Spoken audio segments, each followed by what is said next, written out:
खूब जानत है। अब और कछु कहा थे पुअन थे, हम नहीं जानत का कहा था।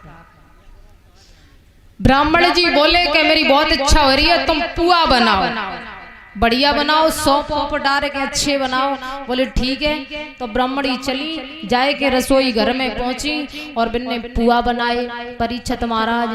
तो क्या हुआ कि पुआ बनत बनत कितने बने?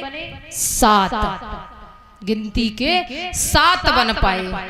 तो बिन्ने झटपट एकदम बनाए के प्लेट में रख ले और अपने पति के सामने लेके पहुंची और बोली, ले महाराज हम पुआ ले आई है, तुम खाओ। ब्राह्मण जी बोले ठीक है। अब वे जैसे ही खाने के लिए चले तो एकदम नजर पड़ी प्लेट के ऊपर। तो बिन्ने एकदम से गिनती लगाई तो वहां में पुआ 7 निकले। अब विचार करने लगे पुआ 7 है और हम 2 लोग हैं।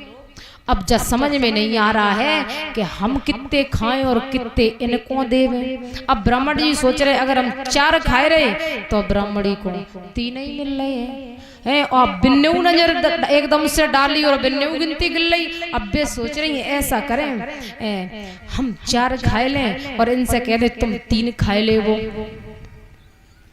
पहले तो बात मन ही मन में चलती रही, फिर बात मुंह से आई गई ऊपर।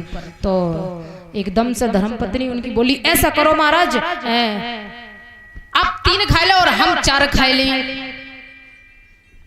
ब्राह्मण जी बोले बहुत अच्छी बात है, हम मरे जा रहे दिन रात कमात कमात, तो एक पुआ पे बात अटकी है। सो तुम कह रही 4 खाए ले और हम 3 खा लें। अरे तुम जब कह देती कि तुम 4 खा लो हम 3 खा लेंगे तो बात ठीक रहती। अरे तुम तो एक पुआ पे इतनी बड़ी बात कर रही हो। हमें समझ में आ गया, हम चाहे जितना कमाए चाहे कुछ भी करें, लेकिन तुम घर पे अपनी चलती चलाओ।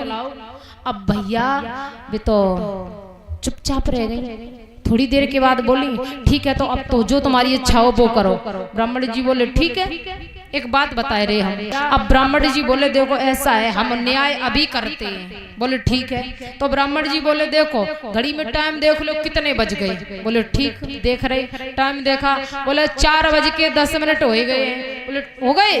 बोले हाँ। तो बस अब हम यहाँ से ही चुप हो रहे हैं 10 मिनट पर, हम अपनी जबान से कुछ नहीं बोलेंगे और तुम भी चुप हो जाओ। और 10 से जो 11वां मिनट चालू हो, जो ही पहले बोलेगा उसे 3 मिलेंगे और जो बाद में बोलेगा उसे 4 मिलेंगे। अब भैया जैसी इतनी बड़ी बात उनकी धर्मपत्नी ने सुनी तो भैया तिरिया हट बोली, चाहे कछु हो जाए हम पहले कभी नहीं बोलेंगी। चाहे सुबह तक शाम हो जाए, शाम तक रात हो जाए, रात तक फिर सुबह हो जाए, लेकिन मैं पहले नहीं बोलने वाली हूँ। वे चुपचाप हो गई। अब पंडित जी सोच रहे कि जे पंडितानी बोलेंगी पहले तो हमें 4 मिलेंगे, जो पहले बोले वह 3, जो बाद में बोलेगा उसे 4। तो वे बोली वे पहले बोलेंगे तो हमें 4 मिलेंगे। अब वे सोच रहे कि जे पहले बोलेंगे तो हमको 4 मिलेंगे। बात यहाँ पर फंस गई। भैया सुबह से शाम हो गई, शाम के 6 बज गए, 7 बज गए, कोई किसी से नहीं बोला। बात एक पुआ के ऊपर अटक गई। महाराज तिरिया हट है। फिर शाम से रात होगी, रात के 12 बज गए, पेट में चूहा कूद रहे भूख के मारे। अब करें तो करें क्या? अगर बोले देते हैं तो पुआ 3 ही मिलेंगे, जो पहले बोलेगा उसको 3 मिलेंगे, जो बाद में बोलेगा उसको 4 मिलेंगे। अब चुपचाप हैंगे। भैया 12 से 2, 3, 4 सुबह के 5 बज गए। 5 बजे आए कि नींद आ गई दोनों लोगों को और सोए गए, लेकिन बोले नहीं, कोई किसी से नहीं बोला है। 5 बज गए, नींद आ गई, सो गए। अब जैसे ही सवेरा हुआ, सुबह के 8-9 बज गए, पड़ोसियन ने देखा, विचार किया आज क्या बात है भाई, एक लोग घर से बाहर नहीं निकले, कोई बात तो नहीं बन गई है। तो पड़ोसी एकदम से गए, हमारे गुड्डू भैया और परीक्षित महाराज दौड़ के पहुंचे। बोले देख लो चले कि कोई बात तो नहीं बनी है। और जैसे ही पहुंचे उनके तो दरवाजा खटखटायो। अरे पंडित जी, अरे पंडित जी, खूब आवाज लगाई तो आंख तो एकदम से खुल गई, नींद तो खुल गई, लेकिन याद आ गई कि जो पहले बोलेगा उसे पुआ 3 मिलेंगे और जो बाद में बोलेगा उसे 4 मिलेंगे। पंडितानी सोचने लगी चाहे जी किबार फाड़ दें लेकिन हम नहीं बोलेंगे।